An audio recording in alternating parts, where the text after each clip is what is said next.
Hi guys! Get ready with me sa pagsundo kay Ate Chan Chan. Today is August 3, 1:41 PM and ang out niya is dapat by 2:30 nandun na ako. Sasama ko siya kasi wala kaming kasama dito sa bahay. So, camping nasan ako, nandun dapat yung anak ko. So, prepare lang ako guys. Prepare na tayo guys.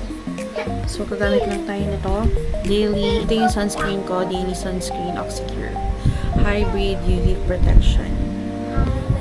Ang SPF niya is 50+. So, yan. Maganda siya. Bagay sa akin ng Oxycure. Kaya hindi na ako nagpalit pa ng ibang brand. Oh!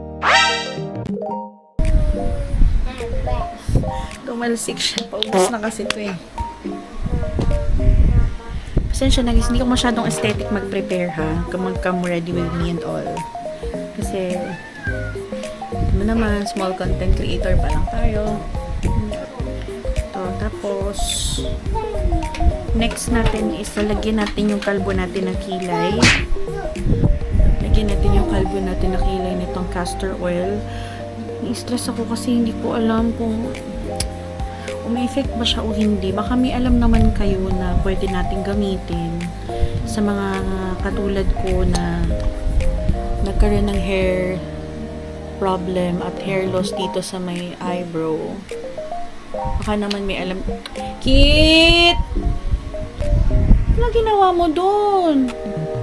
Huwag mo ako iwan dito. Ang anak ko, iniwanan ako eh.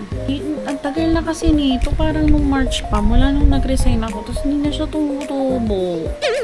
Baka naiinip lang ako. Ang feeling ko kasi, ano ba? Hindi siya gumagana, Lux Organic. Ano ba? Yes, hindi kasi pantay yung kilay ko. Kaya aahitin ko na yung wala na ang kilay, mabawasan pa. Tapos biglang na-aksidente na ano ko paano yung kilay ko, no, wala na nga. Tapos nakalbo pa, mag-microblading na lang talaga tayo pag ganyan. Next natin is ito, ang aking Vaseline Lip Therapy sa Gorgeous Grapefruit. Ito recommendation lang to sa akin ng aking best friend. Nagka-ano na to? Nagdadry yung, nangyayari din ba sa inyo to pag sobrang malamig na yung panahon? Parang nagdadry na yung banda dito. Hindi siya panis na laway ha. Paano naman sabihin nyo? Panis na laway yan. Na pa eme-eme ay maglalagay na tayo ng Pond's Magic Powder. Itong aking pulbo. So, yan ang kulay niya oh. Tingnan nyo guys. Kita nyo ba? Yan siya. Brown yan siya. Parang neutral color. Tapos nakukorrect niya yung ano, napapantay niya yung kulay ng mukha ko. Yung nga lang medyo messy to. Eman! Naglalagay ako nito, isang beses na ako nagpupulbo sa isang ano, hindi siya nakaka-oily ganyan, hindi. Guys, ay ang pagkikilay siguro. Tingnan natin, sana magpantay naman. Ginagamit kong pangkilay ay ang JNCY. Yan.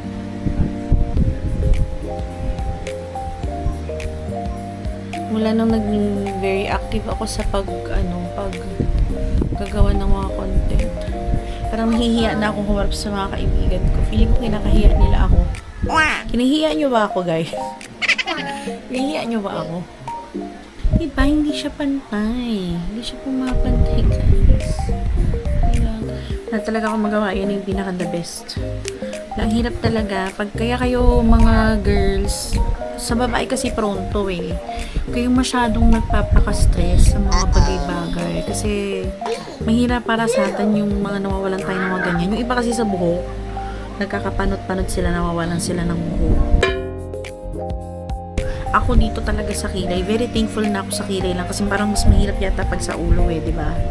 So, baka meron kayo recommendation sa mga kagaya ko na ganito na rin ang nangyari. Please, help your girl. Next, ng ating blush. Blush na tayo konti para magkaroon na ng konting kulay dahil hindi na tayo naaarawan dahil lagi tayo nasa loob ng bahay. Blush ko, Spotlight. Ang shade niya ay Peach Charme. Like this.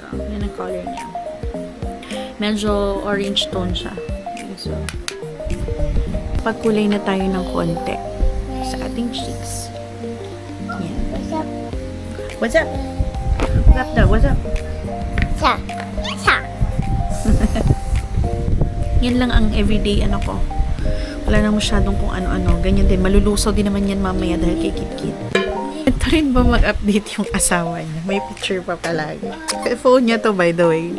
Hindi niya na ginagamit to iPhone niya na to. Para may kapalitan lang yung iPhone ko. Ginagamit ko siya. Hatid na lang daw niya kami sa school ng anak ko.